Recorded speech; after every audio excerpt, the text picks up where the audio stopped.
Didn't go all the way to the ceiling, went up about 6 feet. So we couldn't see, we just saw people as they came out. And some of the great heroes of ISKCON, Badrinarayan Swami, they were leading a blissful kirtan. We had probably about 200 devotees, took over the airport. Everybody's chanting, dancing in ecstasy. Everybody gets off. Prabhupada, we were at the wrong gate. And Prabhupada and his servant took a taxi back to the LA temple. We got back some time later, deeply embarrassed. I'm sure you can understand. Yeah. Prabhupada was giving class one day. We're going to talk about something else, but just some other it came to my mind. And thank you for coming if I didn't say that yet. So Prabhupada was talking. He was reading from the Chaitanya Charitamrita. That's one of the books that we read. One of our spiritual source books. That understanding of life is a rare thing. Not everybody can understand. I mean, just to understand that we're not this body, we're the soul within. That's a big leap for people. And in those days, I remember we had a book, which was a compilation of some of Prabhupada's lectures. And it was called The Perfection of Yoga, because there's all different types of yoga. And the culmination or the perfection of yoga is to come to full consciousness and love for Krishna. Just like an escalator or whatever has so many steps, or an elevator has so many floors, but there's an ultimate destination. We used to distribute this book called The Perfection of Yoga to people. They would say, yogurt? Hell, man, I don't eat yogurt. You'd say you were a vegetarian and they would say, is that a political party? They think libertarian, vegetarian, you know. I'll tell you a joke just for fun, but it gives you a flavor. Many of our devotees come from this. So the older devotees come from this rare time. So there's a joke, and Prabhupada liked it. I told it to him on a morning walk, and he liked it. He'd just come from Denver, our temple in Denver, the Mile High City, right? So the joke goes like this. A man is explaining to his mentally challenged, what is the couple? Developmentally disabled. Couple sandwiches short of a picnic or whatever it was. So his friend's trying to describe to him. And his friend says, you know, spiritual life, we're not the body. And we don't die when the body dies. It's like a car, it runs out of gas. You don't pass out in the front seat. You're independent of it. And each life is a lesson. You can go up, you can go down. So he's explaining this. And he said, his friend wasn't getting it. And he said, well, reincarnation, transmigration of the self works like this. If you die, when you die, if you lead, excuse me, a pious life, you're born in your next life in a more elevated state. And the guy says, oh, like Colorado? So that's what it was like in those days. And still, you know, and I don't mean to pick on the Christians, but Prabhupada is the founder of the Hare Krishna movement. He was my teacher, so I'm referencing to him. Prabhupada. Hey, by the way, do we have a clock anywhere? Because I want to.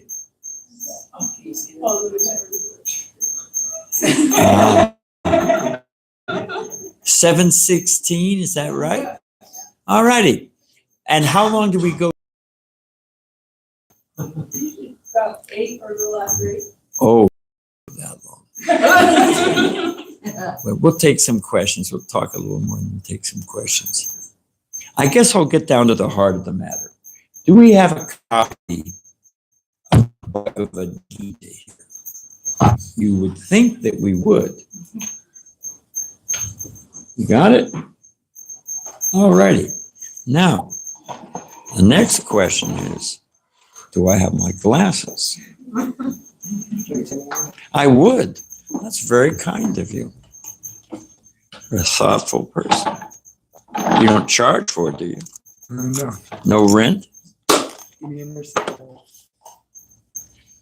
So, I was teaching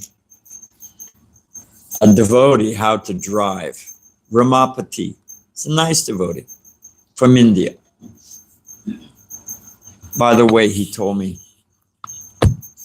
I said, you sit here in the car and I'll drive. We need to fix this as it goes here. So now we're okay, I think. So I said, just pretend you're driving and you get a feel for the thing, you know. And he looked at it after a few minutes. He said, there's so many signs.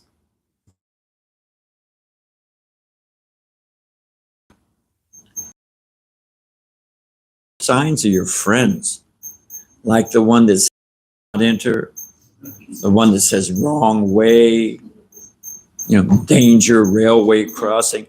Those signs come in pretty handy. So the fact of life, everything. Well, what is this? Ginger tea. That's Sean. It's a good thing we got the table. I'm in the process of losing my voice. Somebody's answered prayers. Hey, I know you. Nice to see you. So, now we don't use anything canned. We use fresh ingredients for Krishna's prasadam. But even the simplest thing, this true story of canned corn has the instructions how to, it says open can, pour in saucepan, heat to taste. Now you would think that a trained monkey could do that. Highly motivated, give them enough bananas and they could probably get it down. So the people at Green Giant or whatever it was, thought, well, we'll use this label space for something else. Why waste it on instructions, how to cut me? You know? So they took the instructions, how to heat canned corn. Flooded with letters. People put it in the microwave and blowing it up. How do I get the thing open? I mean, it was a crisis across America. My point being that even the simplest thing comes with instructions. You know, they say when in doubt, read the instructions. So any field you're in, whether it's biology or botany or physics or chemistry, economics, sociology, there's all kinds of laws. Every action is equal and opposite reaction. What goes up must come down. So the point I'm trying to get to is that there's actually roadmaps. There's actually instructions on how to live in this world. They're not restrictive. They're not, if you do this, if you don't do this, you'll burn forever in hell. We're not talking about that. Krishna's instructions in Gita, they're guidance, road signs on the road of life. Hey, isn't that going to work out? You go down that way. I was sharing with the devotees the other day that I have an older brother. He's 4 years older than me. And my brother used to call me, well, my older brother was fool number 1, and I was fool number 2. And I very enthusiastically carried out the bright plans of my brother.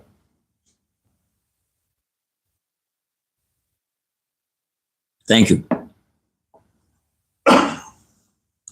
And he decided that we could fly. If you get on a roof, you got to have a little altitude. You know, we had a 1-story garage with a flat roof. And you need a cape, right? Now that'll help with elevation and the glide factor. So we got a towel or a sheet. He didn't do it. I was the guinea pig. So I got on I tied on and I ran as fast as I could. I put my hands out, you know, again, with the help of the glide factor. I'd seen Superman. So, okay. And off I went off the roof. Now, I was quickly introduced to the law of gravity. I broke both arms. Zzz, bang, you know. So, wherever we see organ, you guys showed up here. And you're expecting there to be what do you call this place? Christian Lounge, Dharma Den, Krishna Cove. Why Krishna Cove? You never know what's going to wash up. Why is it called Krishna Cove? Cove is a safe place in the water. Safe place. All right. Works for me. So, now what was I going to say? Oh, so suppose the lights were off. There were no chairs, and everything was all jumbled up. You would think, although you're all very polite and tolerant people, right? You'd think, hey, Talents and Domini, they're asleep at the wheel. Simple point is that wherever we see symmetry, design, you can change the temperature off the coast of Peru. We're there at Scripps. A guy was telling me, you know, the oceanography Scripps they're in La Jolla, in San Diego. You can change the temperature. They've got, you know, you've got a pier and you've got pilings and they've got interdependent food chains, right? You know, this one feeds this produces a byproduct. There's a whole web of different food chains just on one of those columns. You change the temperature of the water 0.5 degree. I mean, let's bust out. You change it a degree. In the course of some years, it'll change all the ecological interdependent food webs all the way up the coast from Peru to San Diego will change. It's so finely tuned, so interdependent. And it's like that in everything. It's like what to speak of medicine.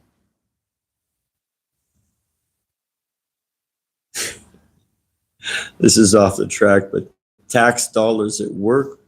Many years ago, they sent one of the first joint space ventures. And they had the Eurospace guys and they had NASA. And they were working together and they were going to Venus. It's a true story. You can Google it. That great oracle of truth. Look at Google. And the whole idea was international scientists around the world working together. And the thing cost, it was like $3 billion. That's with a B. And they sent the thing off to Venus. Beep, beep, beep, beep, beep, beep, beep, beep, and then nothing. And they went back, what do you call it, reverse engineering. You know what happened? They missed it. They missed the whole planet Venus because one group of scientists in Europe was using a metric system. And another team in America was using feet and inches and miles. And so all their trajectory and everything was off. My simple point is that where there's order, where there's pattern, where there's symmetry, there's intelligence behind it. What the nature of that intelligence is, that's another question. Relationship with that intelligence is, that's another question. It's called the either or question. Either everything's happening by chance or it's happening by design. And there's a whole lot of arguments for why it happening by chance just doesn't match up. And there's a whole lot of reasons why design makes a lot more sense. So the simple point I'm trying to make, and then I want to read a verse from the Gita, is that if we, you know, there's an old joke that if you see the light coming at you, end of the tunnel, from the end of the tunnel, there's a tunnel, there's a light coming at you. That light is the train coming at you. So if things are not working out, maybe it might be worthwhile to figure out how to work in harmony with the laws of existence. This world is a complicated machine, but it's a machine. Well, okay, maybe I should, I'm from California, go with the flow. Maybe I should learn how the place works. You know, maybe there actually are laws. Maybe there is a design. Maybe there's an instruction manual. At least let me look into it. So what we have here is the Bhagavad Gita. And we do not blind, you know. What is it they used to say about the Christians? Men in black muttering no. One of the first things I heard Prabhupada say is we have so many do nots. And with this sweet Bengali accent, I thought he said donuts. I love sweets. The devotees, you know, our practitioners, we don't eat eggs. So, you know, and most baked things in those days had eggs in it. So no more donuts. So I was feeling pretty disappointed, but, you know, I wanted to advance in spiritual life. So I was trying to purify my mind and my consciousness. And when I heard Prabhupada say, we have so many donuts, I thought, fantastic. I said, you know, spiritual life and donuts too. Man, I hit the mother load. I stumbled in the right door, you know. But then as I listened, do nots. Oh man, you know, because he had a nice Bengali accent. But any serious process has do's and do nots. And in yoga system, it's called yama and niyama. That, you know, you do the, if you're a gardener, you watch a farmer, a rice farmer out in the field. They're doing two things. They're putting the shoots in, but they're also pulling the weeds. You got to put you got to have the positive and you got to take the negative out. So anyone serious about spiritual life, there's do's and do nots. So I don't want to freak you out that, oh, now we're talking about laws and it's just like the turn or burn. We're not saying that at all. But I wanted to read, what does it say now, 7:30? Yeah. Okay, so I wanted to read a verse from Bhagavad Gita. And there's so many like this, but it's what I'm talking about. It's news you can use, right? Well, let's do this. I've got to deal with it. Does this actually clip on? So I just use a little more force? Let's see if I can break it. We don't want that to happen. Okay, so you know when you were a kid, was it 266 overtime we were looking for? Yeah. You know, did you ever do one of those things, you connect the dots and it makes a picture? Yeah. If you had a deprived childhood, never have one. I don't want everybody to be self-conscious. Okay, so this is a verse in Bhagavad Gita, 266 if you want it. And it goes like this. And like I say, it's a progression. Connect the dots for me. One who is not connected with the Supreme in Krishna consciousness can have neither transcendental intelligence or a steady mind, without which there's no possibility of peace. And how can there be any happiness without peace? Each one depends on the other. We're going to break it down in a minute. But one who is not connected with the Supreme in Krishna consciousness. Well, what do I care about connecting with the Supreme? I just want to know how to get to Walmart and back. You know, I'm just trying to function. What do I care about that? Okay, well, hang on a minute. If we're connected with the Supreme, then we have transcendental intelligence. What? Transcendental intelligence? What does that mean? And why do I care about, you know? Okay, well, transcendental intelligence requires a steady mind. Well, now it's getting a little closer to home because the mind is all over the place. People are, you know, anyway, that's a whole other story. I got to get the right conditions. I remember there was a guy that used to juggle downtown San Diego, and he'd start with an orange. You'd get the orange going. Then you had like a ball or two, he'd get those going.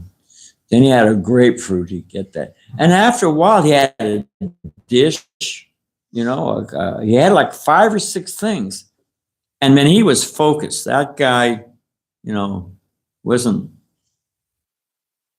So in order, we think that happiness, years before I became a devotee, I used to serve, talk about ephemeral. You got to have the right wind, you got to swell from the right place. Water can't be too cold. I mean, I got to be in the right place. Got to have the right. To dump that girlfriend or dump that guy and get another one, because that one's not working. I have to be in good health, and my mind has to be peaceful, and I got to have enough money. So all those, if our happiness depends on conditions, what do the Buddhists say? Nothing is certain but change. And it's true. Krishna says in the Gita that everything in this world is constantly shifting, constantly mutable. An example is everything, entropy. Everything's run up against each other. Everything wears out in due course of time. Just from the friction, everything wears out. So if my happiness depends on conditions, and conditions are always changing, what does that say for my state of happiness? Anyone want to help me out here? Is it going to work out if it depends on conditions? Huh? Yeah, what do they say? You're cruising for a bruising? You got to juggle all that stuff. So I guess let's go at it this way. The point I'm trying to make is that's what it's talking about here, transcendental consciousness. Why does it matter? But let's back up and we'll start it this way. I have an Oprah moment here. Does anyone, I don't want to out anybody, but you don't have to raise your hand. Anybody here who does not want to become happy? We have any closet masochists that want to? Nobody, everybody wants, even a plant will turn to the sun. And it's all broken down in the Vedas. There's Anamoya, what is it? Jnanamoya, Vijnanamoya. There's all different states of happiness. Different, one happiness just fill your belly. You know, okay, that's for, you know, for animals. A little higher is emotional, a little higher is thought, you know, and it moves all the way up to Anandamoya, which is the happiness of the soul. But we all want to become happy. I think that's a given. Whoops, my little friend here.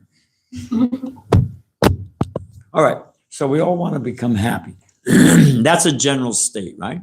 We're not talking about anything esoteric, no magical thinking. How we define it's another thing, but we're looking to become happy. And so connecting the dots to create the picture, Krishna says if you want to become happy, you got to become peaceful, right? If your mind's upset, I mean, you can have two people standing right next to each other. One of them is happy and the other guy's mind is completely disturbed. We can have everything in the right lineup. Somebody speaks to us wrong.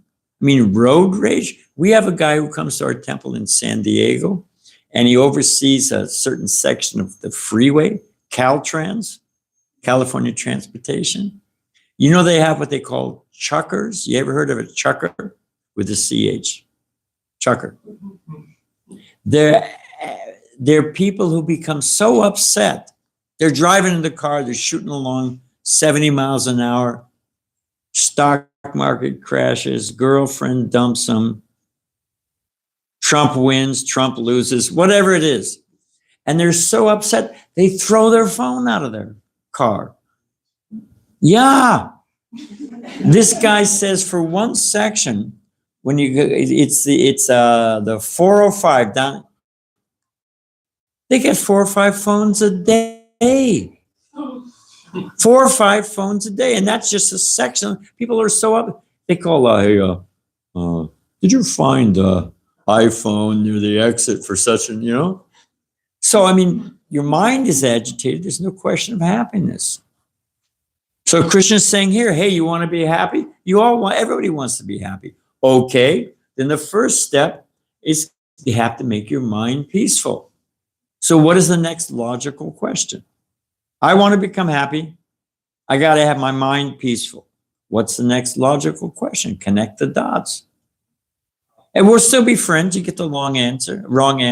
You still get prasadam, right? You still get a nice meal. So don't worry about it.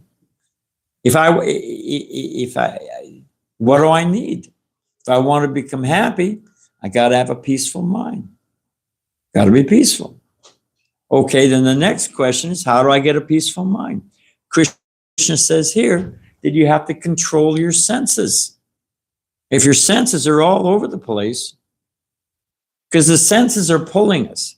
Oh, who came in the back door? Well, how long is this guy going to talk? When's the meal? You know, the senses are all over the place. So, you know, if you want to be peace, passion killings. People kill their wife, they kill their boyfriend, people do all kinds of crazy things. Uncontrolled senses. All right, so the next question is, how do I control my? I want to become happy, got to become peaceful. You want to be peaceful, got to have controlled senses. You want to have controlled senses, you got to have a steady mind. Okay, what's the next question? How do I get a steady mind? Krishna says here, you got to have transcendental intelligence. Well, what the hell does that mean? Transcendental. It means to see not on the material plane. I'll give you a simple example. One of the basic tenets of American jurisprudence, the American democracy. What does it say? We hold these truths to be self-evident. I think it comes from the Bill of Rights or the Declaration of Independence. All right, just checking. No. We hold these truths to be self-evident that it says all men, but they actually mean all people, are created equal. Right? That's the basic principle. Everybody's equal. Everyone should be treated the same. Everyone should have the same rights. Treat everybody equal. That's the basic principle of democracy. It's a cornerstone of the American civil life. Now, are we all created equal in this room? Do we all look the same? Do we all have the same desires? Do we have the same aspirations? Do we have the same emotions?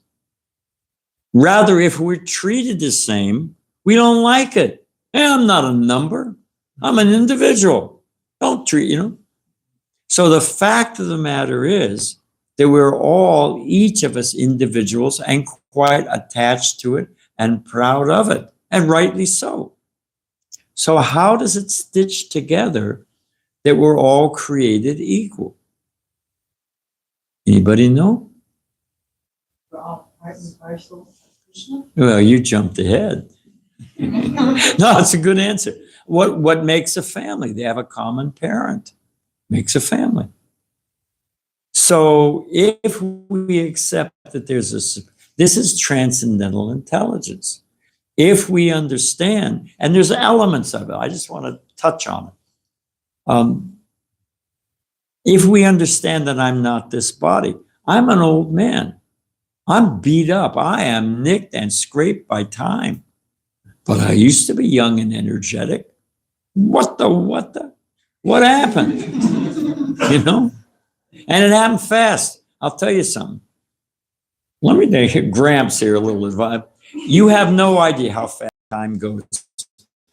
And the older you get, faster time goes. Yeah. What about that? The older you get, faster it goes. So if our happiness, anyway, my point is that we're not the body, we're the soul within. And then if you're ever in an Indian store and you're watching some of the shoppers buy a coconut, a dried coconut, what do? Here's a culinary tip you didn't expect. If I want to know if a coconut, a brown, I want to grade it. How do I know if a coconut is ripe? Anybody know? Liquid inside. You shake it. And what are you shaking it for? Liquid. Not the liquid. Nice try. We'll give you 5 points. Okay, so what are you shaking it for? Yeah. Exactly. The meat of the thing, they call it the meat, but the coconut separates from the shell. And when the thing's separate and it's ripened, it's pulled away, it's going to be sweet.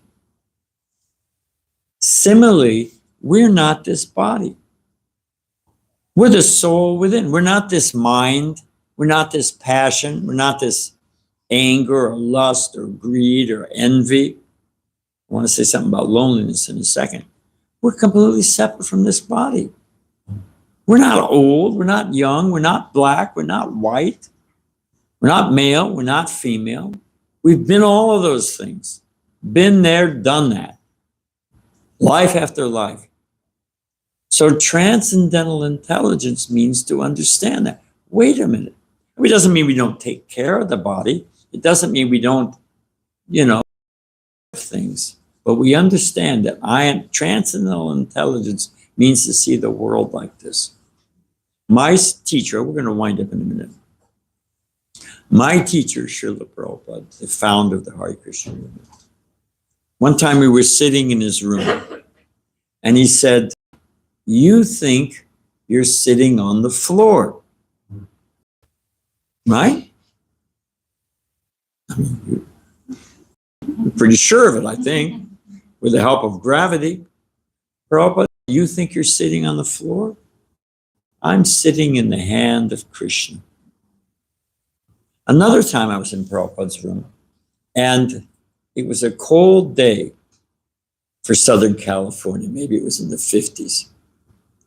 And it was a cloudy day. And you ever seen it when the clouds shift sometimes? Sunlight will come down like a spotlight. So the clouds parted. We were all sweaters and caps, and we were all bundled up. Prabhupada was sitting behind his desk. And if you go to our LA temple, you can see Prabhupada's quarters. Window behind his desk. The clouds parted. The light came through, one shaft or beam of light came right through the window, and it was bathing Prabhupada in a square, just like you turned on a spotlight. And Prabhupada, catching the mood, said, yes. We were all in darkness, figuratively and literally, and Prabhupada was in this warm beam of sun. And Prabhupada said, yes, someday you will feel this sunlight like your lover's embrace. Krishna says, I'm the pure taste in water. You drink water. When you're really thirsty, nothing really does it like water. Or the light of the sun and the moon, or the original fragrance of the earth. Krishna describes how he's these things. So my simple point is, we all want to become happy, but it's not going to come by pleasing the senses. It's not going to come by trying to bridle the mind, crazy mind. It's not going to come by your keen intelligence. You're going to figure out Einstein's, E equals MC squared. That's not how it's going to happen. It's going to come by having transcendental intelligence, by understanding we're not this body, and there's a Supreme Lord who is my kind, and Suhridam means the best of friends. So that's what we're about. And we'll take a few questions, but we're teaching that science. I say science because there's a phenomenology. It's not blind faith. You can apply A, you apply B, you apply C, and you get result D. There's a methodology. So we are teaching, and monks throughout time have done it. And you will experience Krishna, the presence of the Supreme, like your lover's embrace. And you're happy anywhere, everywhere. Okay, we're getting in there. Does anybody have a question? I've been doing this for years. I'll tell you how it works. Everybody thinks that the person next to me is going to ask a question. Now, what happens? The person next to me is going to ask a question. Exactly. So hang on.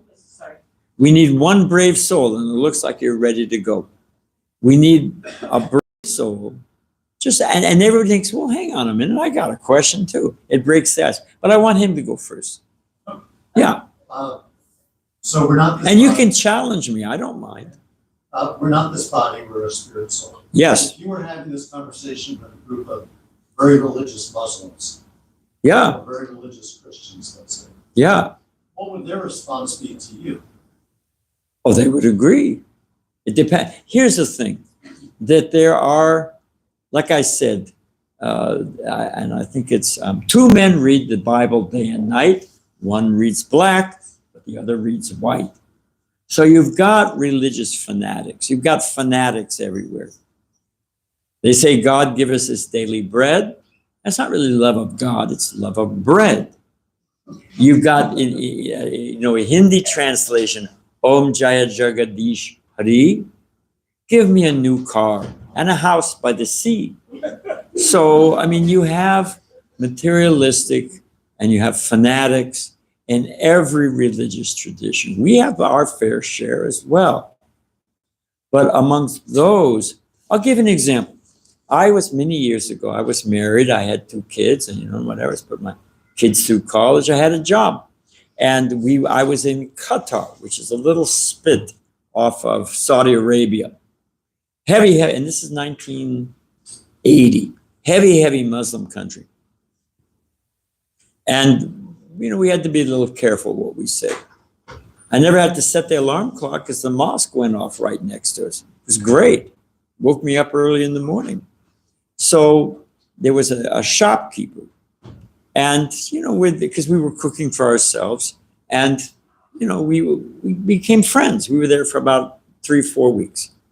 And we got to know him. And, hey, how are you? And inshallah, everything's going on. So we were leaving the next day. So I thought I'd tell him, because he's going to wonder what happened. So I said, we're leaving tomorrow. And I said, we're going to I said, just like you have Mecca, well, we're called Vrindavan. And that's our holy place, our holy tirtha. And he said, oh, Hajj, take for free. Whatever I had on the counter, I was getting some macaroni or pasta and some vegetables and this. He said, take it, take. Because I was going on a religious pilgrimage. So I could understand. This is a genuine religious person. And Prabhupada, again, my spiritual man, used to ask him what religion is best. He said, that religion teaches you how to love God. You know something by its symptoms. And I've had this experience and he comes to the temple sometime. He's a Benedictine monk, the Saint Benedict. They're vegetarian. This guy's a vegetarian because that tunes your ability to be sensitive and perceptive, and it makes it garbage in, garbage out. So it has an effect on our consciousness. But, he's deeply religious. I accept that there are people who are Christians and Muslims and Jews and Buddhists who have a much deeper experience of God than me. No, I'm not, I accepted that. We can learn a lot. We can learn humility. The Sermon on the Mount by Jesus, fantastic. Problem is nobody follows it. So, there's Prabhupada was staying in Australia, and he spoke at a Franciscan monastery. And Prabhupada, they'd given who was vegetarian, Brother San, naming all the animals and all that stuff.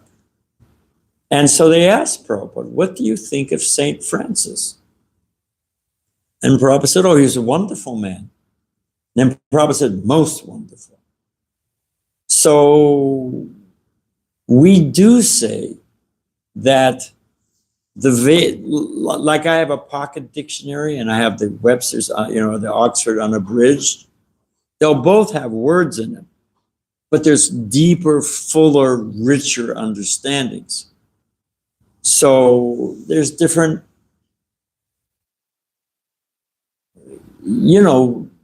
how many of us can go live in a cave in the Himalayas or in a Greek island? You've got those monks that are out there and they lower down a basket and they're living on one garbanzo bean a week. How many of us can do that and live in a cave in the Himalayas?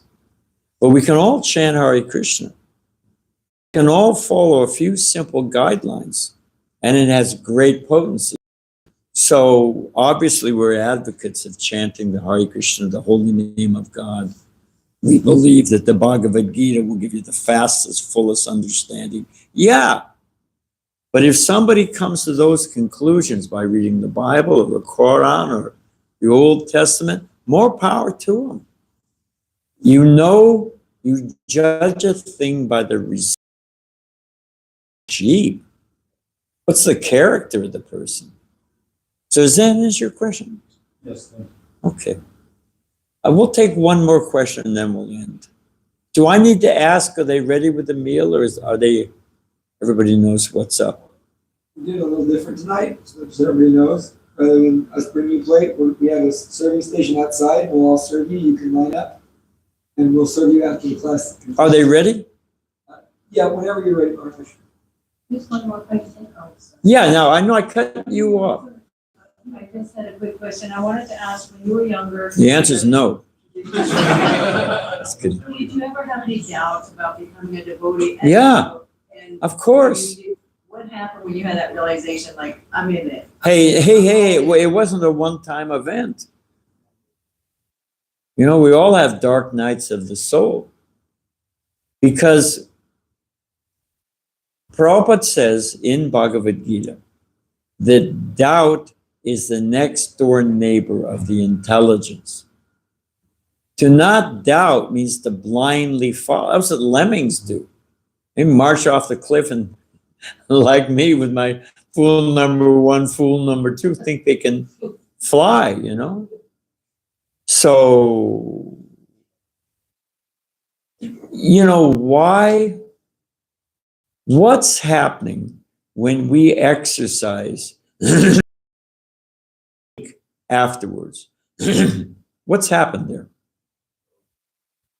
You tear the muscles, and then the muscle heals and it's stronger. So, you know, we all get challenged. And when you're challenged and you work your way through it, it makes you stronger. Makes it, your conviction is deeper. I mean, you ask any one of these older devotees, you know, Jivananda Prabhu here, but you ask one of the older devotees, anybody who lives long enough goes through a lot. This world is not a picnic. I'm sorry to break it to you. You know, there's a lot happening in this world. And when you've had some heavy thing happen to me, and you've had it happen to you or me, and you sort out your conviction, you sort out, you back up, people disappoint you, you disappoint yourself. Well, wait, there's still God. And I'm not this body, I'm the soul within.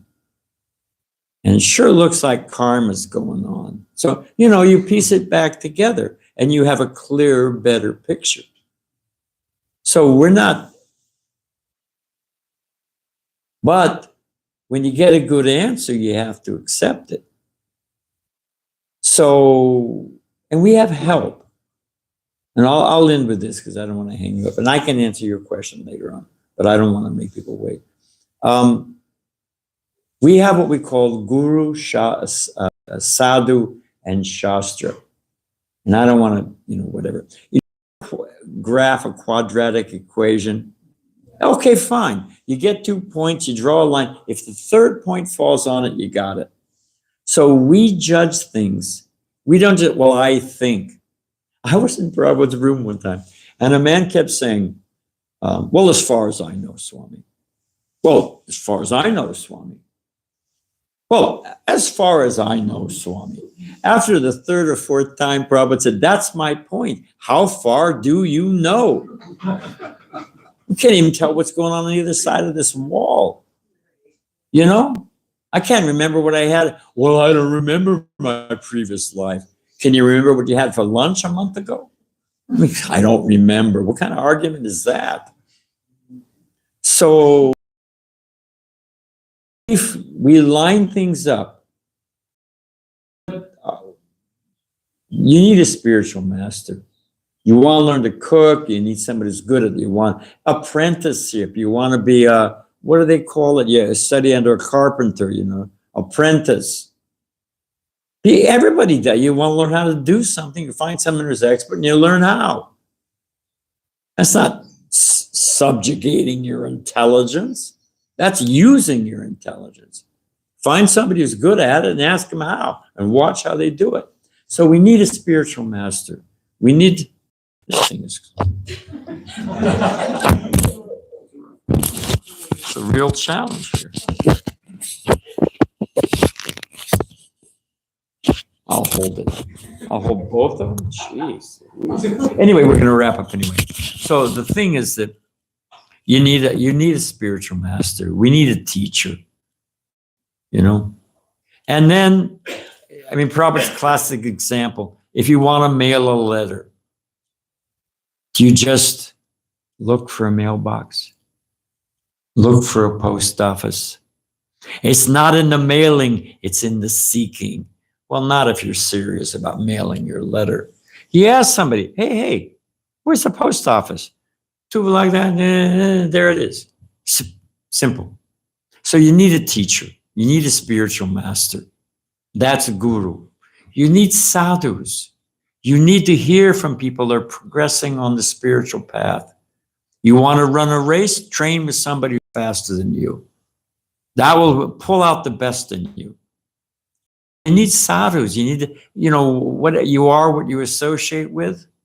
You associate with low-class people, drunks, women hunters, you know, whatever it is, always, it's going to affect you.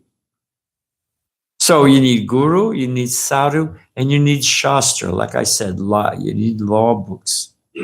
You're not going to learn. Suppose you go, I'll end here. I one time had a hernia, like up in, it's an Oprah moment up in there. And I went to the doctor, and I didn't realize it at the time, but all the waiting rooms had a maritime theme, steering wheel, or, you know, what are they like that? Rigging. So the room I was in, implements. It had saw, it had an axe.